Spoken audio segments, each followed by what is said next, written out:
Hello sugar friend, আমি Subbu and welcome back to my channel. আজকে অনেক দিন বাদে একটা নতুন ব্লগ নিয়ে এসেছি, আর এই ব্লগটা হচ্ছে আমার একটা কলিগের মেয়ের ফার্স্ট বার্থডের জন্য আমরা সেখানে গেছিলাম।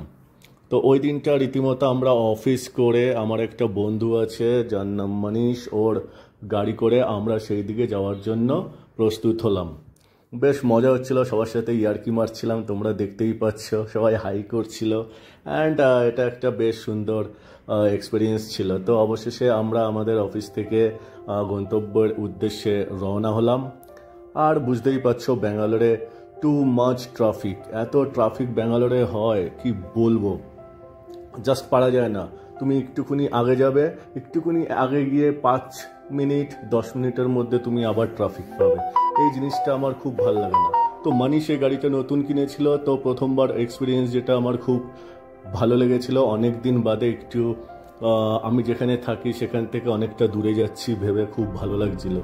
আর ভাবছিলাম প্রদীপের সাথে কখন দেখা হবে, ওর মেয়েটা অনেকটাই বড় হয়ে গেছে, তো হয়তো গিয়ে দেখা করতে পারবো।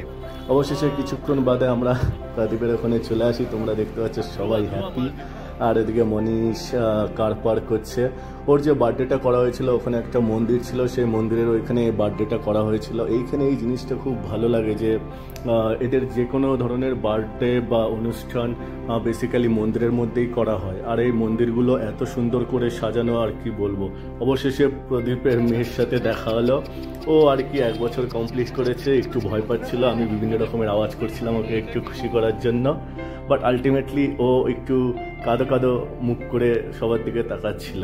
অবশেষে আমরা এখানে একটা সবাই মিলে সেলফি নিয়েছিলাম, বেশ দারুণ একটা মজা হচ্ছিল। তারপরে আমরা চলে আসি খাওয়ার ওখানে।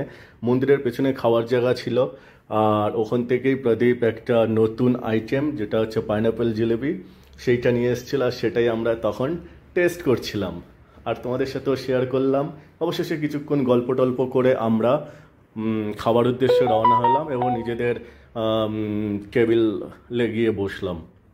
আর এখানে খাবারের মধ্যে বিভিন্ন সাউথ ইন্ডিয়ান আইটেম তোমরা দেখতেই পাচ্ছ, লুচি, চানা মশলা, পাঁপড়, আরও ভাজি, আরও ছোটো মোটো অনেক কিছুই ওখানে দেওয়া ছিল। অবশেষে খাওয়া দাওয়ার পরে আমাদের আবার অফিসের উদ্দেশ্যে রওনা হতে হলো। তো আবার মানুষের গাড়িতে গান শুনতে শুনতে এনজয় করতে করতে অফিসের উদ্দেশ্যে রওনা হলাম। আর অফিসে যাওয়ার পথে এই যে লং ফ্লাইওভারটা, এটার এক্সপিরিয়েন্সটা খুব সুন্দর ছিল, মনে হচ্ছে অনেকটা ওপরে রয়েছি। আর জাস্ট ফাটাফাটি একদম এই জায়গাটায় একটু আমি ট্রাফিকের থেকে মুক্তি পেয়েছিলাম। জাস্ট খুব সুন্দর ছিল এই জায়গাটার, জার্নিটা খুব সুন্দর ছিল। আর ওই দিন পুরো দিনটা আমরা বেশ সুন্দরভাবে বন্ধুরা মিলে কাটিয়েছিলাম। অনেক দিন বাদে কোভিডের পর এরকম একটা জার্নি করলাম। ইট ওয়াজ জাস্ট অ্যামেজিং।